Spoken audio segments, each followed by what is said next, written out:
Inside every one of your trillions of cells are structures that did not originate with you. What we now call mitochondria were once independent life forms. 2 billion years ago, they were bacteria, separate organisms living and surviving on their own. At some point, one of these bacteria was engulfed by a larger cell, and it was not destroyed. Instead, the two formed a stable partnership, protection in exchange for energy. That merger changed life on Earth.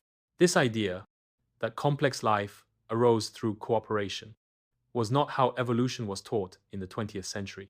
The dominant model emphasized competition, gradual change, and survival of the individual. And then came Lynn Margulis, a young biologist, a woman in a field ruled by men. She looked at that same evidence and saw not just a tree, but a web. She saw mergers, not just battles. And what she proposed was a heresy. She said the most revolutionary leap in the history of life, the jump from simple bacteria to the complex cells that make up every plant, animal, and fungus, didn't happen slowly, through random genetic mistakes. It happened in an instant, through a marriage. She called it endosymbiosis. Her theory was elegant. Your mitochondria, the power plants of your cells, were once free, living bacteria. The chloroplasts that let plants eat sunlight were once free-living cyanobacteria. They weren't evolved from scratch. They were adopted. When she presented this idea in the late 1960s, the reaction was not curiosity. It was contempt. Her paper was rejected by over 15 scientific journals. She was called a fantasist. Her work was dismissed as the speculation of a maverick, a word often used for women who challenged the rules. Lynn Margulis presented a mountain of evidence. The way these cell parts divided on their own, their unique membranes, identical to bacteria. But for the biological establishment, the idea was too radical. It came from an outsider. It suggested cooperation was as important as competition in evolution. And for that, they tried to bury her work. But she would not be buried, and the evidence would not go away. A revolution was coming. A revolution in genetics that would dig up her theory and prove, beyond any doubt, that she had been right all along. This is the story of the woman who saw the collaborative heart of life itself. A story of how the most fundamental truth about our own bodies was ridiculed, rejected, and triumphantly resurrected. To understand Lynn Margulis' revolution, you must first understand the orthodoxy she challenged. By the 1960s, biology had its grand unifying theory, the modern synthesis. It combined Darwin's natural selection with the new science of genetics. The story it told was powerful and simple. Life evolves through random genetic mistakes, and the best competitors survive to pass them on. Change was slow, gradual, and driven by conflict. This was the official story of life on Earth. But for sharp-eyed cell biologists, there were puzzling clues inside this complex cell called a eukaryotic cell. Two structures that didn't fit: the mitochondria, which act as the cell's power plants, burning fuel for energy, and in plants, the chloroplasts, which use sunlight to make food. They were odd. They had their own separate membranes. They divided on their own schedule independently of the cell. It was as if they had their own lives. Lynn Margulis was not a specialist. She was a synthesizer. She devoured literature across disciplines, and in the early 1960s, she began connecting dots others had ignored. She found a forgotten, century-old idea from a Russian botanist. He had looked at the green parts of plant cells and boldly suggested, what if these were not built by the plant, but were rather captured bacteria living in partnership with it? The idea was ridiculed and vanished, but for Margulis, it was a spark. Then, the biochemical clues.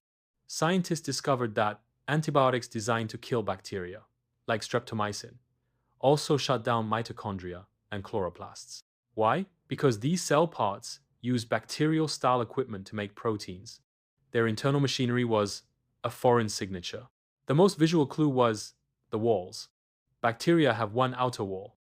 Mitochondria and chloroplasts have two. Margulis saw the obvious explanation.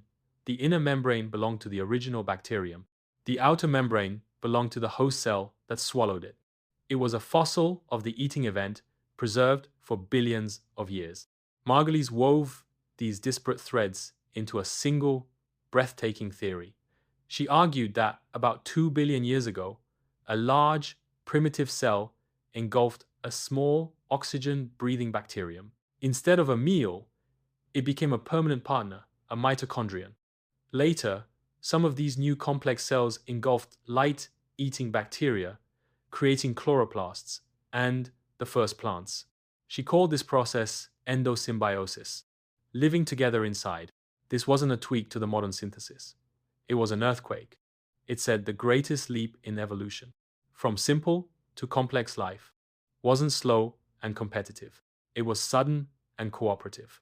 The fittest weren't just the best killers, they were the best partners. Life advanced through merger, through a deal that benefited both sides. Confident in her synthesis, she submitted her paper to the leading journals of biology. The rejections were swift and brutal. One reviewer called it nonsense. Another said it was not science. The problem wasn't her evidence. The problem was the idea itself. It was too big, too radical, and it came from an unknown young woman. After 15 rejections, a minor journal finally agreed to publish it in 1967. Her heresy was now in the scientific record. The battle lines were drawn. On one side, the entire establishment of evolutionary biology defending the clean, competitive tree of life. On the other, Lynn Margulis, her evidence, and her vision of a collaborative web. The war for the true history of life had begun. Publication did not bring acceptance, it brought ridicule. Margulis's paper landed in a scientific world utterly hostile to its premise. To the evolutionary biology establishment, her theory of endosymbiosis wasn't just wrong, it was an affront. It challenged the core narrative of competition and slow, random change. The criticism boiled down to one word: it wasn't Darwinian. Darwin's theory, as they understood it, was about the gradual change of individuals within a species. Margulis was talking about the instant creation of a new kind of individual from two different species. It was evolution by alliance, not by battle. To the gatekeepers, this wasn't evolution at all. It was biological fantasy. The attacks quickly became personal. She was dismissed as a maverick, a coded term for an outsider, a woman who didn't follow the rules. Her interdisciplinary approach was used against her. She was a cell biologist, dabbling in evolution, not a real evolutionary theorist. The cost was professional. She was denied tenure at her first university. Grant applications to fund her research were routinely rejected. Major conferences would not invite her to speak. The establishment wasn't debating her. It was freezing her out. Margulis responded the only way she knew how, with more and stranger evidence. She became obsessed with the most bizarre corners of the microbial world, finding living examples of her theory in action. She pointed to creatures like Mixotricha paradoxa. This is not a cell that evolved flagella. It hired them. It permanently enslaved entire populations of bacteria to move and to give it structure. It was endosymbiosis happening right now, in real time. This wasn't ancient history. It was modern biology. Undaunted, she compiled all her evidence into a monumental book in 1981. It was a fortress of data, 1,000 pages of microscopic photographs, genetic comparisons, and fossil records. She wasn't making a polite argument anymore.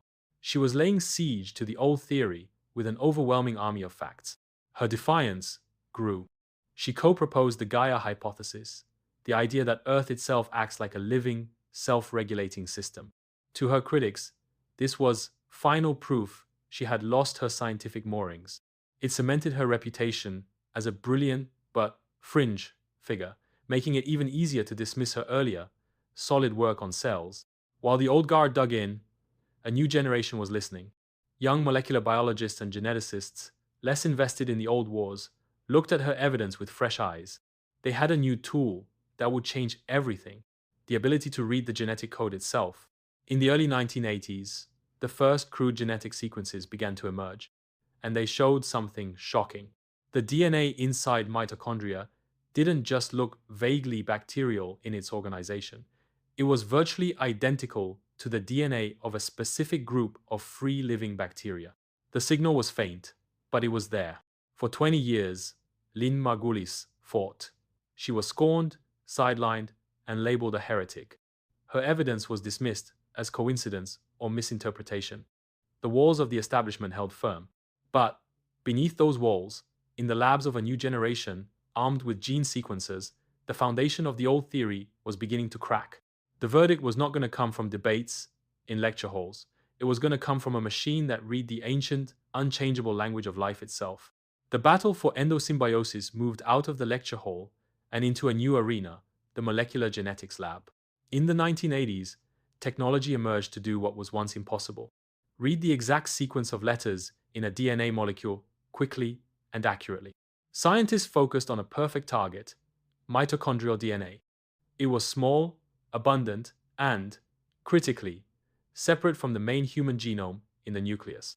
If Margulis was right, this DNA should not look like human DNA. It should look like the DNA of a bacterium. The ultimate test used a universal gene found in all living things, the 16S ribosomal RNA gene. Think of it as a fundamental, ancient instruction manual for life. By the late 1980s, scientists could compare this manual from a human nucleus, a human mitochondrion, and various bacteria. The result was undeniable. The mitochondrial 16S rRNA gene was a 99% match for specific, free-living bacteria called alpha proteobacteria. It was not just similar, it was the same. This was the smoking gun. The mitochondrion was a bacterium. Its entire evolutionary history was written in a genetic code it never stopped carrying. The same test was applied to chloroplasts in plants. The verdict: their DNA was virtually identical to that of cyanobacteria. Two predictions of Margulis' theory were now confirmed by the most objective evidence possible: the immutable code of genetics. In the span of a few years in the early 1990s, endosymbiosis moved from controversial hypothesis to textbook fact. The genetic evidence was so overwhelming, the scientific community had no choice but to capitulate. Lynn Margulis' web of life was woven into the very fabric of biological science. Margulis, characteristically, did not gloat. She continued her work, pushing into ever more controversial areas of symbiosis, but her place in history was secured. The theory forged in ridicule was now the foundation for understanding the origin of every complex cell on Earth, including our own. Her vindication forces a profound rethink of what we are. You are not a single organism. You are a collective, a walking colony. Every one of your cells is a monument to an ancient partnership. Your energy, your very existence, depends on the descendants of bacteria living inside you. We are all chimeras, mergers. At the most fundamental level, endosymbiosis was just the beginning. It proved that cooperation, symbiosis, is a primary, powerful engine of evolutionary change, not just a rare curiosity.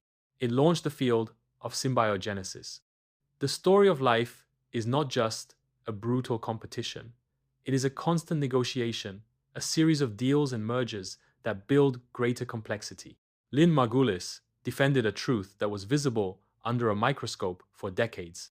But it was a truth the scientific mind was not prepared to see, because it required discarding a simpler, more competitive story. Her victory teaches us that evidence, no matter how inconvenient, has a stubborn way of being right, and that sometimes the most revolutionary idea is not a new weapon, but the realization that we are stronger together. For a century, biology told one story. Life is a war, a slow, grinding struggle where only the fiercest individuals survive. Lynn Margulis gave us another story, a story where life's greatest leaps forward came not from conflict, but from a handshake, a deal between strangers that made both stronger. This isn't a niche theory. It is the bedrock fact of complex life. Every plant you see, every animal you know, every mushroom in the forest exists because of that first merger 2 billion years ago. Your ability to think, to move, to exist at this very moment is powered by the descendants of that deal. Margulis' vindication does more than rewrite a textbook. It forces a philosophical earthquake. It blurs the line between self and other. Where do you end, and the ancient bacteria that power you begin? There is no line. You are a community. Your body is a walking testament to the most successful partnership in the history of the planet. Her work opened the door. Today, the most exciting frontiers of biology are about symbiosis. The human microbiome, the ecosystem in your gut that influences your health, your mood, your mind, and the fragile partnerships that sustain coral reefs. We are just beginning to understand how deeply interconnected life truly is, and how many of our individual traits are governed by the silent partners within us. She never stopped being a defender of this truth. To the end, she argued that networking, cooperation, merger, symbiosis is a more powerful creative force in evolution than combat. For that, she was called a radical. History has shown she was simply a clearer witness to reality. Lynn Margulis looked at the same evidence as everyone else and saw a deeper, more beautiful truth. She was a defender of a reality that was inconvenient, collaborative, and utterly transformative. If you believe in uncovering these profound, overlooked truths, the ones that change how we see ourselves in our world, then join this search. Like this video, subscribe to the channel, and tap the notification bell. We are just getting started. This has been For What It's Worth.